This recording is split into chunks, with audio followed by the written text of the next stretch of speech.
मध्य प्रदेश विधानसभा चुनाव, जिसके लिए चुनावी प्रचार के अंतिम दिन आरोप प्रत्यारोप हावी रहे। दतिया की एक जनसभा को संबोधित करते हुए कांग्रेस की महासचिव प्रियंका गांधी ने केंद्रीय नागरिक उड्डयन मंत्री ज्योतिरादित्य सिंधिया पर जमकर निशाना साधा। प्रियंका गांधी ने कहा था कि सिंधिया ने अपने परिवार की परंपरा अच्छे से निभाई। इन्होंने ग्वालियर चंबल के लोगों से विश्वासघात किया। उनके इस बयान के बाद सिंधिया ने भी सोशल मीडिया के जरिए प्रियंका गांधी पर पलटवार करते हुए हमला बोला।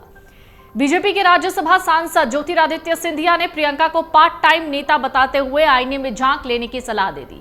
उनके इस ट्वीट के बाद कांग्रेस की नेता सुप्रिया श्रीनित ने पलटवार करते हुए सिंधिया पर हंगामा बोला। तो ऐसे में आइए सबसे पहले हम आपको बताते हैं आखिर सिंधिया को लेकर प्रियंका गांधी ने अपने बयान में क्या कुछ कहा था, जिस पर बीजेपी नेता ने भी पलटवार किया। तो आपको बता दें, एमपी में चुनाव प्रचार के आखिरी दिन प्रियंका गांधी ने अपनी रैली में कहा था, इनके सारे नेता बड़े विचित्र टाइप के हैं। पहले तो हमारे सिंधिया जी जानते ही हैं, मैंने उनके साथ यूपी में काम किया। क्या है कि कद भी थोड़े छोटे पड़ गए, लेकिन अहंकार में वाह भाई वाह।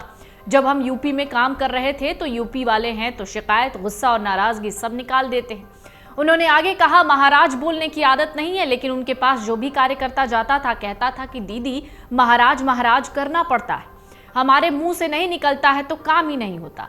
वैसे अपने परिवार की परंपरा उन्होंने अच्छे से निभाई है। विश्वासघात बहुत से लोगों ने किया है, लेकिन ग्वालियर और चंबा की जनता के साथ विश्वासघात किया है, आपकी पीठ पर छुरा घोंपा है। प्रियंका गांधी के इस बयान का वीडियो भी सामने आया, तो ऐसे में आइए आपको भी सुनाते हैं प्रियंका गांधी ने अपने बयान में महाराज पर क्या कहा। इनके जो सारे नेता हैं ना, बड़े विचित्र टाइप के नेता हैं। पहले तो हमारे सिंधिया जी जानते हैं, मैंने उनके साथ यूपी में काम किया। क्या है कि कद में थोड़े छोटे पड़ गए हैं? लेकिन अहंकार में तो भाई वाह। जब हम काम कर रहे थे यूपी में काम कर रहे थे तो देखो, यूपी वालों की तो हम भी यूपी के हैं, आदत है हम लोग शिकायत, गुस्सा, नाराजगी सब निकाल देते हैं। महाराज बोलने की आदत नहीं है। लेकिन भैया उनके पास जो भी कार्यकर्ता जाता था कहते दीदी कि हम क्या करें, महाराज महाराज कहना पड़ता है, हमारे मुंह से नहीं निकलता तो फिर कुछ काम ही नहीं होता हमारा। वैसे उन्होंने अपने परिवार की परंपरा अच्छे से निभाई है। विश्वासघात तो बहुतों ने किया है, लेकिन इन्होंने ग्वालियर और चंबा की जनता के साथ विश्वासघात किया है। आपके पीठ में छुरा भोंका है, बनी बनाई सरकार को गिरा दिया, और वो बनी बनाई सरकार आपकी थी, आपने वोट दिया था उसके लिए।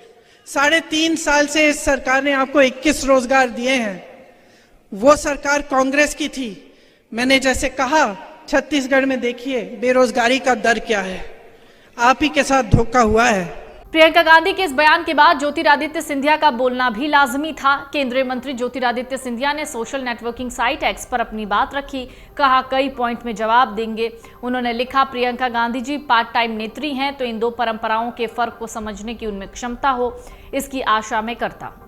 किस परिवार के सपूतों ने अफगानों से लेकर मुगलों और अंग्रेजों तक से भारत माता की रक्षा के लिए अपनी जान की कुर्बानी दी थी, और किसने चीन से भारत की रक्षा करना तो दूर, उन्हें भारतीय जमीन ही भेंट के रूप में दे दी थी। किस परिवार की दूसरी पीढ़ी ने सत्ता के लोभ में इमरजेंसी लगाई थी, और आज भी किस परिवार की वर्तमान पीढ़ी स्वयं विदेशी मंचों पर जाकर देश को बदनाम कर रही है। सिंधिया ने अपने सोशल मीडिया पोस्ट में आगे लिखा, काबिलियत को कद से तोलने वाले अहंकार का पाठ पढ़ाने से पहले कृपया स्वयं आईने में झांक लें।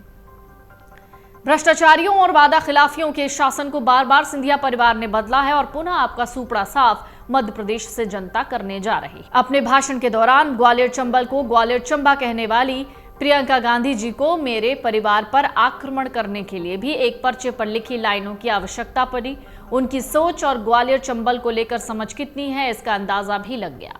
ग्वालियर चंबल की मेरी जनता से अनुरोध है कि इस अपमान और निम्न स्तर के भाषण का उत्तर जरूर 17 नवंबर को अपना मतदान करके दें और कांग्रेस पार्टी को सबक सिखाएं। ज्योतिरादित्य सिंधिया के इस ट्वीट पर, लंबे चौड़े ट्वीट पर कांग्रेस नेताओं ने भी पलटवार करना शुरू कर दिया। बीजेपी नेता के ट्वीट पर कांग्रेस नेत्री सुप्रिया श्रीनित ने लिखा, श्रीमान सिंधिया जी, प्रियंका गांधी जी पार्ट टाइम नेत्री हैं या फुल टाइम, ये तो आप प्रधानमंत्री जी से पूछिए, जिनकी बोलती उन्होंने बार बार बंद कर दी है। सुप्रिया श्रीनित ने अपने ट्वीट में आगे लिखा, जहां तक आपके परिवार के सपूतों की बात रही तो उसका उल्लेख तो खुद मोदी सरकार की आजादी के अमृत महोत्सव की वेबसाइट ने किया। ये कहकर कि जयाजीराव सिंधिया अंग्रेजों से मिले हुए थे जब रानी लक्ष्मीबाई ने अपने प्राणों की आहुति दी। ये अलग बात है कि इस खबर के मेरे और अन्य लोगों द्वारा सार्वजनिक करने के कुछ ही देर में आपने वो पेज वेबसाइट से हटवाया था।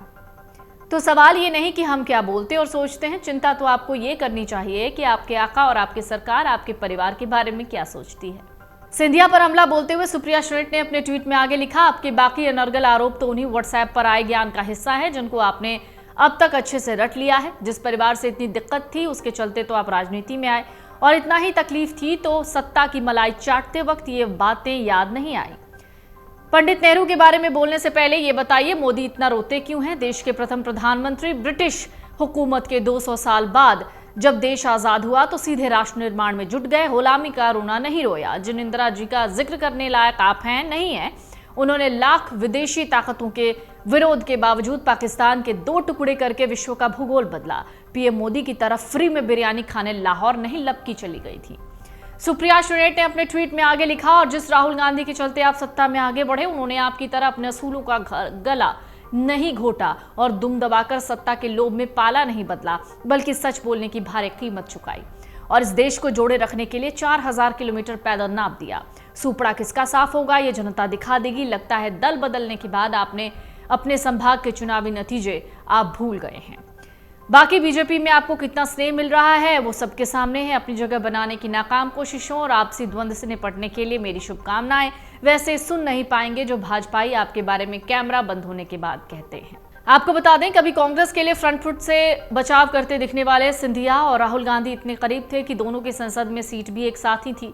हालांकि 2019 लोकसभा चुनाव में हार के बाद समीकरण बदले। 1 साल बाद 2020 में सिंधिया ने कांग्रेस छोड़ दिया, बीजेपी में चले गए। सिंधिया फिलहाल बीजेपी से राज्यसभा के सांसद और केंद्रीय नागरिक उड्डयन मंत्री हैं। साल 2018 में मध्य प्रदेश के विधानसभा चुनाव में बीजेपी को कांग्रेस से हार का सामना करना पड़ा था।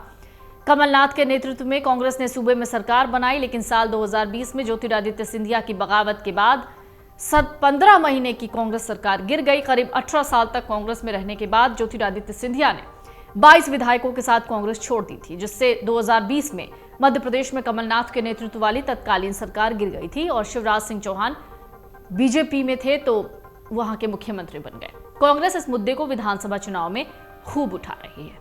अगर आप ये वीडियो YouTube पर देख रहे हैं तो हमारे चैनल को सब्सक्राइब करें और बेल आइकन को दबाना ना भूलें। अगर आप Facebook पर ये वीडियो देख रहे हैं तो हमारे पेज को लाइक करें।